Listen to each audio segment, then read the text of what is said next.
Hello students, last class में हम लोग पीएच को डिस्कस कर रहे थे और सारी लगभग टाइप्स ऑफ द क्वेश्चंस जो पीएच से रिलेटेड रहते हैं हम लोगों ने कोशिश किया उसको स्टडी करने का। एक और यहाँ पे पॉइंट मैंने क्वेश्चन की फॉर्म में लिखा हुआ है जिसको हम समझना चाहेंगे। Calculate pH of A solution formed on mixing 0.2 molar ammonium chloride. Ammonium chloride एक सॉल्ट है एक्चुअली, अमोनियम हाइड्रोक्साइड बेस और HCl एसिड को मिक्स करके बनाया गया है एंड 0.1 मोलर अमोनिया, ये आपका वो बेस है। पीएच निकालना है इस रिजल्टिंग सॉल्यूशन का। दोनों को देखें आप क्या होगा। अमोनियम क्लोराइड एक सॉल्ट है और सभी सॉल्ट स्ट्रॉन्ग इलेक्ट्रोलाइट होते हैं, वाटर के अंदर पूरे डिसोसिएट हो जाते हैं। ये बात पीछे भी समझा गया हूँ मैं आपको कि सभी साल्ट स्ट्रॉन्ग इलेक्ट्रोलाइट हैं और कंप्लीट डिसोसिएट हो जाते हैं। अगर आपने स्टार्टिंग पे 0.2 मोलर अमोनियम क्लोराइड डाला है और ये 0 हैं, तो आफ्टर सम टाइम ये 0 हो जाएगा, मतलब पूरा ख़त्म हो जाएगा और ये 0.2 और 0.2 बन जाएगा। ओके, अमोनिया को देखें आप। अमोनिया एक बेस है, वाटर के अंदर ये अमोनियम प्लस OH माइनस बनाता है और वीक बेस है जस्ट बिकॉज पीकेबी गिवन है। पीकेबी का क्या रिलेशन है वीक बेस से, तो पहले तो समझे पीकेबी क्या है। एक बार बताया मैंने, आपको याद हो तो, पीकेबी नेगेटिव लॉग ऑफ केबी होता है। प्लीज़ रिमेंबर, आप लोगों को याद है पीएच क्या होता है, वो negative log of H plus होता है। POH क्या होता है, वो negative log of OH minus होता है। Similarly PKA negative log of KA होता है और PKB negative log of KB होता है। और KB बेस डिसोसिएशन कांस्टेंट है और बेस डिसोसिएशन कांस्टेंट की वैल्यू अगर थोड़ी हो तो इसका मतलब वो वीक बेस था। KB हायर तो स्ट्रॉन्ग बेस, KB लोअर तो weak base. PKB negative log of KB होता है। मुझे इस सॉल्यूशन का पीएच निकालना था, अमोनिया का पीएच निकालना था। मैं सबसे पहले क्या करता हूँ, इस PKB से KB कैलकुलेट करता हूँ, क्योंकि KB के बिना वीक बेस का, K के बिना वीक बेस का पीएच निकालना तो मुश्किल है। आप याद करें, एसिटिक एसिड का पीएच जब भी निकाला तो Ka की ज़रूरत पड़ी, अमोनियम हाइड्रोक्साइड का पीएच जब भी निकाला तो Kb की ज़रूरत पड़ी। तो मैं यहाँ पे Kb कैलकुलेट करना चाहता हूँ। तो PKB वैल्यू मुझे गिवन है 4.75, ये नेगेटिव लॉग ऑफ KB होगा, या लॉग ऑफ KB क्या होगा -4.75, या KB क्या होगा anti log of -4.75। Negative value का एंटी लॉग हो नहीं सकता, तो डेसिमल की बाद की वैल्यू को पॉजिटिव बनाते हैं। इसको मैं लिख सकता हूँ 5 negative 0.25 positive. Anti log of 5 negative 2.25 positive. ये याद होगा आप लोगों को, हम लोगों ने जब लॉग एंटी लॉग पढ़ा सीखा तो मैंने बताया था कि किस तरह से इसको पॉजिटिव से नेगेटिव बनाते हैं। ये वैल्यू थी हमारे पास -4.75। मुझे ये पीछे की वैल्यू पॉजिटिव चाहिए थी, तो मैंने क्या किया, इसको फ्रैक्शंस में लिख दिया, -4.0 एंड -0.75। इसमें -1 कर दिया, इसमें +1 कर दिया, तो उससे इस पे कोई फ़र्क नहीं पड़ना था। +1 और -0.75, ये 0.25 हो गया पॉजिटिव, और -1 और -4 ये हो गया 5 नेगेटिव। तो 5 नेगेटिव 0.25 पॉजिटिव, वो -4.75 ही था। अब इसका मैं एंटी लॉग वैल्यू अगर बुक से जाके देखूं तो वो लगभग मुझे कुछ ऐसा नज़र आएगा, 1.6 1.77 इंटू 10⁻⁻⁵, ये मुझे अमोनिया का केबी पता चल गया। चलिए वापस उस इक्वेशन पे आ जाता हूँ जहाँ से मैं पीएच निकालूंगा। अब सोचो कहाँ से निकालूंगा पीएच, यहाँ से निकालूंगा। OH नेगेटिव की कंसंट्रेशन पता है तो POH निकाल लूँगा और फिर पीएच निकाल लूँगा, या OH से हाइड्रोनियम निकाल लूँगा और फिर पीएच निकाल लूँगा। तो चलिए अमोनिया की जो इनिशियल कंसंट्रेशन मुझे गिवन है वो 0.1 गिवन है। ये तो कुछ है ही नहीं। अब 0.1 का कुछ अमाउंट टूट गया, x टूट गया। अल्फा नहीं कर रहा मैं, डिग्री ऑफ डिसोसिएशन थोड़ी पूछा मुझसे। अमाउंट x टूटा तो ये x बना। केबी क्या होगा इस रिएक्शन के लिए? वो होगा x into x divided by 0.1 minus x। और ये केबी की वैल्यू आपको पता ही है यहाँ पे 1.77 इंटू 10⁻⁻⁵। तो आप x निकाल देंगे। x आपके पास हाइड्रोक्सिल होगा, लेकिन नहीं, अभी रुकिए, आप भूल गए कि ये दोनों मिक्स किए हुए हैं। अमोनियम का नंबर x नहीं है, 0.2 प्लस x है। x यहां से आया, 0.2 यहां से आया। Cl को छोड़ो, हमें जरूरत नहीं है। इसको देखें आप, 0.2 प्लस x है अमोनियम का अमाउंट। तो जहां आपने x पुट कर दिया अमोनियम, वो तो गलत हो गया। आपको यहां x प्लस 0.2 पुट करना था। ये आपके पास अमोनियम की अमाउंट है। अब केबी की वैल्यू आपको पता है 1.77 इंटू 10⁻⁻⁵ बोल ली मैंने। सोल्व करना शुरू करते हैं। x बहुत इग्नोरेबल है एज कंपेयर टू 0.1। ये मैं सदा बोलता कि अगर आप इस x को अब रखोगे तो कैलकुलेशंस में महीनों लगा दोगे, मिनट 2 लगाने हैं सवाल सोल्व करने में। तो आप इसलिए ध्यान रखें इस बात को। यहाँ x को इग्नोर कर देता हूँ क्योंकि काफ़ी कम वैल्यू है।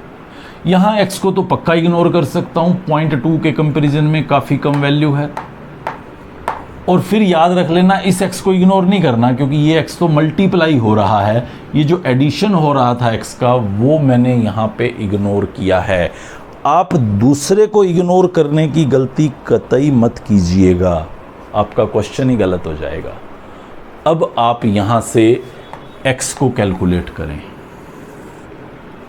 थोड़ा टाइम कंज्यूमिंग होगा, मैं नहीं करके दिखा रहा, आप x को कैलकुलेट कीजिए। वो x OH नेगेटिव का कंसंट्रेशन है। POH निकाल लीजिए, यानी कि नेगेटिव लॉग ऑफ वो जो वैल्यू आएगी आपकी x, और उस POH को 14 से माइनस कर दीजिए तो वो आपका pH आ जाएगा। आप यूं भी कर सकते थे 10⁻⁻14 बाई OH का कंसंट्रेशन, और OH का ये x आपने निकाला ही है, तो आप हाइड्रोनियम निकाल के pH negative log of that value जो आता आपका वो कैलकुलेट कर सकते थे। यही आपका एक्चुअली आंसर था, pH क्या होगा। चलिए नेक्स्ट टॉपिक की तरफ आगे बढ़ें। सॉल्ट हाइड्रोलिसिस क्या है? जब भी किसी सॉल्ट को, मैं एक हाइपोथेटिकल सॉल्ट लिख रहा हूँ BA, B बेस से आया है, A एसिड से आया है, तो आपको याद ही होगा एसिड और बेस मिलकर साल्ट बनाते हैं। जैसे एक एग्जांपल पे आप देख लीजिए, NaOH प्लस HCl, ये NaCl प्लस वाटर बना रहे हैं, तो इसको मैं AB बोल रहा हूँ। एक स्पीसीज बेस से आई है और एक स्पीसीज एसिड से आई है, तो BA मैंने लिख दिया, AB BA कोई फ़र्क नहीं पड़ता, BA से ही लिख लेते हैं। आपकी बुक्स में ज़्यादातर यही दिखा भी नज़र आएगा। ये एक सॉल्ट है और मैं इसको अब पानी डाल रहा हूँ, उल्टा चल रहा हूँ। पहले एसिड बेस मिला के सॉल्ट प्लस वाटर बनाया, अब सॉल्ट में वाटर डाल रहा हूँ। तो सभी सॉल्ट हमें पता है वाटर में स्ट्रॉन्ग इलेक्ट्रोलाइट होते हैं। BOH plus HA base plus acid बनाते हैं, यही साल्ट हाइड्रोलिसिस है। मैं यहाँ आपके सामने 4 कॉम्बिनेशंस लूँगा सॉल्ट के। एक strong acid strong base, weak acid weak base, and then weak acid strong base, weak base strong acid, both weak। तो ये 4 कॉम्बिनेशंस हमारे सामने आएंगे। सबसे पहले लेते हैं salt of strong acid, salt of strong acid and strong base. Basically मैं ये देखना चाह रहा हूँ कि जो रिजल्टिंग सॉल्यूशन होगा वो न्यूट्रल होगा, एसिडिक होगा, बेसिक होगा। जैसे मैंने NaCl ले लिया, KCl ले लिया, NaNO3 ले लिया, Na2SO4 ले लिया, तो ये सब salt of strong acid strong base हैं। जैसे ही मैं किसी ऐसे बेस को, सॉल्ट को पानी में डालता हूँ तो ये BOH प्लस HA में बदल गया। सॉल्ट क्योंकि स्ट्रॉन्ग इलेक्ट्रोलाइट था, पानी में पूरा टूट गया।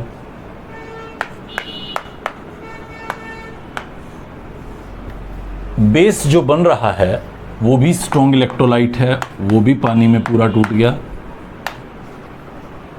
और HA वो भी स्ट्रॉन्ग इलेक्ट्रोलाइट है, तो वो भी पानी में पूरा टूट गया।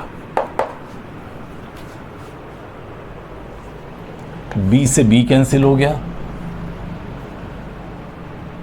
A नेगेटिव से A नेगेटिव। जो B की कंसंट्रेशन इस तरफ है वही B की कंसंट्रेशन इधर है, जो A नेगेटिव की कंसंट्रेशन इस तरफ है वही A नेगेटिव की कंसंट्रेशन इस तरफ है।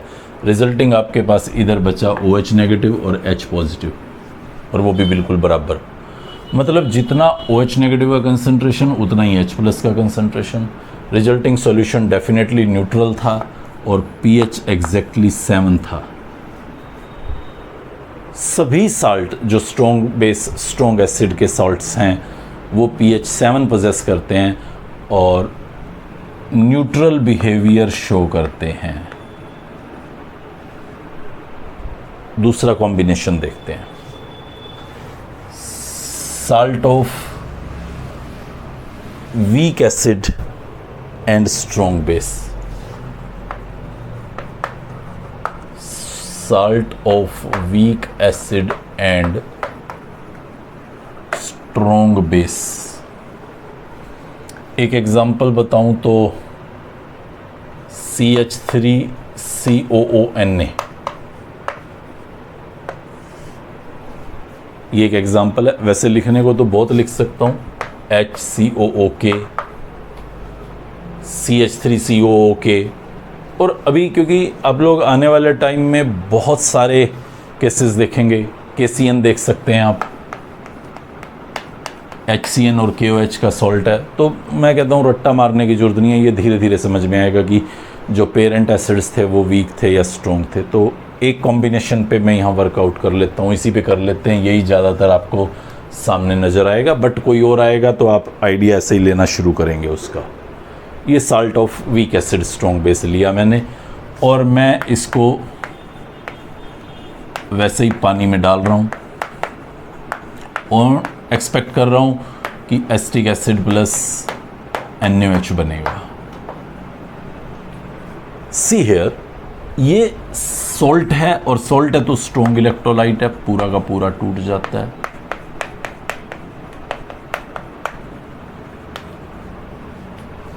ये स्ट्रॉन्ग बेस है तो ये भी जो बनेगा वो पूरा का पूरा टूट जाएगा, लेकिन ये पूरा का पूरा नहीं टूटेगा,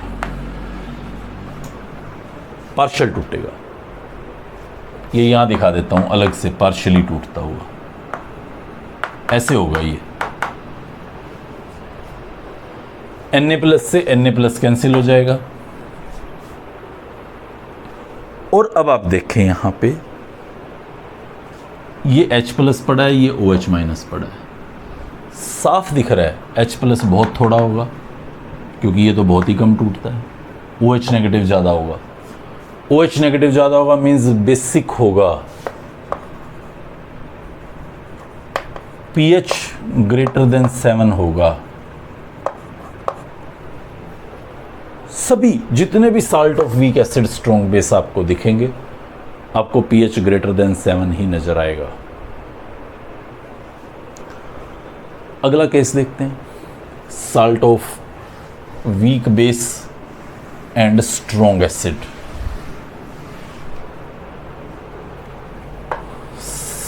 salt of week base and strong acid, कुछ एग्जांपल्स रिकॉल करें। अमोनियम क्लोराइड एक बहुत अच्छा एग्जांपल है आपके पास, HCl और अमोनियम हाइड्रोक्साइड का सॉल्ट है ये। फेरस सल्फेट देख सकते हैं आप, H2SO4 और फेरस हाइड्रोक्साइड का सॉल्ट है, FeOH2 प्लस H2SO4 का सॉल्ट है। और ऐसे ही मैं लिस्ट बनाता चला जाऊं तो रुक जाता हूं। अमोनियम क्लोराइड ज़्यादातर हमारे सामने नज़र आ रहा है, बट फिर भी आप इस बेस को समझ के चलिएगा। कोई सॉल्ट दे के आपको पूछ ले कि बताओ एसिडिक होगा, बेसिक होगा, न्यूट्रल होगा, तो आप अलर्ट रहें, आपका उसका पेरेंट एसिड बेस पता होना चाहिए, वो वीक है कि स्ट्रॉन्ग है। इसके ऊपर देखते हैं क्या करना है मुझे। अमोनियम क्लोराइड लिया, पानी में डाला, इसको बेस बनाना है, इसको एसिड बनाना है, ये बनेंगे। ये क्योंकि स्ट्रॉन्ग इलेक्ट्रोलाइट था तो ये तो वाटर में पूरा का पूरा टूट जाएगा। ये इधर ये पूरा नहीं टूटेगा, ये एज इट इज ऐसा ही रहेगा, या पार्शियल टूटेगा मैं कहूँ, बट ये पूरा का पूरा टूट जाएगा। ये पार्शियल टूटेगा, हाँ वो पूरा का पूरा टूट जाएगा। अमोनियम से अमोनियम कैंसिल करने की गलती नहीं करूंगा मैं, प्लीज सी हियर, वो कनेक्टेड है, फ्री कम है। हाँ, Cl से Cl काट सकता हूं मैं। प्रोडक्ट में आप जाके देखें, H+ की कंसंट्रेशन ज़्यादा होगी, OH तो बहुत थोड़ा यहाँ से आ रहा है, H+ की कंसंट्रेशन ज़्यादा होगी तो मतलब रिजल्टिंग आपका हाइड्रोलिसिस के दौरान बनने वाला मिक्सचर एसिडिक होगा एंड pH लेस देन 7 होगी। बिल्कुल वही की वही कहानी। चलिए आखिरी एग्जाम्पल पे चलते हैं, salt of weak acid and weak base. Salt of weak acid and weak base, एक मोस्ट कॉमन एग्जाम्पल हमें यहाँ बुक में दिखेगा, CH3CO4NH4 ammonium acetate. Acetic acid और अमोनियम हाइड्रोक्साइड का ये सॉल्ट है, वीक एसिड और वीक बेस रहते थे वो। अब हम इसके अंदर देखते हैं कि क्या होने वाला है। CH3COONH4 प्लस वाटर, ये देगा CH3COOH प्लस अमोनियम हाइड्रोक्साइड। ये पूरा का पूरा टूट जाता है। सभी सॉल्ट स्ट्रॉन्ग इलेक्ट्रोलाइट होते हैं, बार बार बोल रहा हूँ, कुछ एक्सेप्शंस हैं कॉपर के, ब्रोमाइड्स के, क्लोराइड्स के, बट हमारे सामने ही नहीं आते, वो डरते हैं शायद, तो हम भी फिर उनसे ज़्यादा पंगा नहीं लेने वाले। ये दोनों नहीं टूटेंगे, या मैं कहूँ पार्शियल टूटेंगे। पार्शियल टूटेंगे तो फिर ये तो समस्या होगी। पार्शियल टूटेंगे तो हमें देखना होगा कि पार्शियल जो टूटते हैं तो कौन ज़्यादा टूटता है, मतलब किसका डिग्री ऑफ डिसोसिएशन ज़्यादा है, किसका Ka वैल्यू हाई है, वही ज़्यादा टूटेगा। कैंसिल तो कुछ हो ही नहीं सकता यहाँ पे, क्योंकि यहाँ एसीटेट और यहाँ एसीटेट अलग अलग कॉन्सेंट्रेशन होगी, यहाँ अमोनियम और यहाँ अमोनियम भी अलग अलग कॉन्सेंट्रेशन होंगी। रिजल्टिंग कैंसिलेशन का कोई सवाल ही नहीं उठता। पता नहीं यहाँ H ज़्यादा है कि यहाँ OH ज़्यादा है, कुछ नहीं कह सकता मैं, जब तक मुझे दोनों के अल्फाज ना पता हो, दोनों का डिसोसिएशन कांस्टेंट ना पता हो। जिसका भी अल्फा ज़्यादा होगा, डिग्री ऑफ डिसोसिएशन ज़्यादा होगा, Ka हाई होगा, pKa लो होगा, वो डिसाइड करेगा। मान लीजिए इसका डिग्री ऑफ डिसोसिएशन हाई है तो एसिडिक सॉल्यूशन होगा, और इसका अगर डिग्री ऑफ डिसोसिएशन हाई है तो बेसिक सॉल्यूशन होगा। आप कहेंगे सर अगर बराबर हुआ तो न्यूट्रल होगा, pH 7 होगा। जैसे ये जो एग्जांपल मैंने चूज़ किया हुआ है, अगर आप डाटा जाके स्टडी करें तो दोनों का एसिटिक एसिड और अमोनियम हाइड्रोक्साइड का जो Ka वैल्यू है वो 1.8 इंटू 10⁻⁻5 के आसपास ही आता है। मीन्स डिग्री ऑफ डिसोसिएशन लगभग सेम है, तो pH भी exactly 7, solution will be neutral. मतलब वीक एसिड वीक बेस का सॉल्ट अगर आपके पास है और नाम नहीं है तो आप नहीं बता सकते वो न्यूट्रल बनेगा, एसिडिक बनेगा, बेसिक बनेगा। तीनों में कोई भी ऑप्शन आपके सामने डेफिनेटली नज़र आ सकता है, और आप इसी तरीके से बताएंगे कि कौन स्ट्रॉन्गर एसिड है और कौन वीकर एसिड। तो इस तरह से हम अपने नेक्स्ट पॉइंट की तरफ आगे बढ़ने की कोशिश करेंगे कि अगर मान लीजिए कोई सॉल्ट वाटर में डाला गया और उसका मुझे पीएच वैल्यू रिपोर्ट करना है, तो उसका पीएच कैसे कैलकुलेट करूँगा। अभी पीएच में ही घूम रहे हैं। तो नेक्स्ट लेक्चर के अंदर मैं आप लोगों को ये समझाऊंगा कि 3 पर्टिकुलर केसेस को डिस्कस करेंगे। Salt of weak acid strong base, strong acid weak base and both weak. Strong acid strong base का केस कुछ स्टडी करने की ज़रूरत नहीं है, रादर मैं ये कह सकता हूँ कि उसका पीएच हमेशा 7 होता है और वहाँ सिर्फ सॉल्ट्स की और स्पीसीज़ की आयोनाइजेशन रहती है, एज सच वो न्यूट्रल बना रहता है। तो उन 3 स्पीसीज़ में क्या पीएच वैल्यू रहेगा, कैसे मुझे पीएच कैलकुलेट करना होगा। हालांकि मुझे लगता नहीं है कि बहुत ज़्यादा डेरिवेशंस की आपको लोगों को ज़रूरत पड़ती है। फाइनली मैं यहाँ पे डायरेक्टली फार्मूले बता दूँ तीनों कॉम्बिनेशंस के, एक स्ट्रॉन्ग एसिड स्ट्रॉन्ग बेस वाला छोड़ के बाकी 3 फार्मूले बता दूं तो फार्मूले डायरेक्ट क्रैम करके भी आप पीएच कैलकुलेट कर सकते हैं, या उसका डिग्री ऑफ हाइड्रोलिसिस क्या होता है। जैसे डिग्री ऑफ डिसोसिएशन होता था तो सॉल्ट कितने डिग्री तक हाइड्रोलाइज होगा, कितने % हाइड्रोलाइज होगा, वो कैलकुलेट करना हो, या हाइड्रोलिसिस कांस्टेंट देखना हो तो वो किस तरह से कैलकुलेट करना है, मैं एक डेरिवेशन से आप लोगों को ज़रूर समझाऊंगा। बट आप लोगों के लिए फाइनली वो डेरिवेशन किसी काम का नहीं होगा, आप फार्मूला ही याद रखेंगे और उस फार्मूले से रिलेटेड क्वेश्चंस को सॉल्व करने की कोशिश करेंगे। तो नेक्स्ट लेक्चर में हम मिलते हैं इसके साथ। Good bye.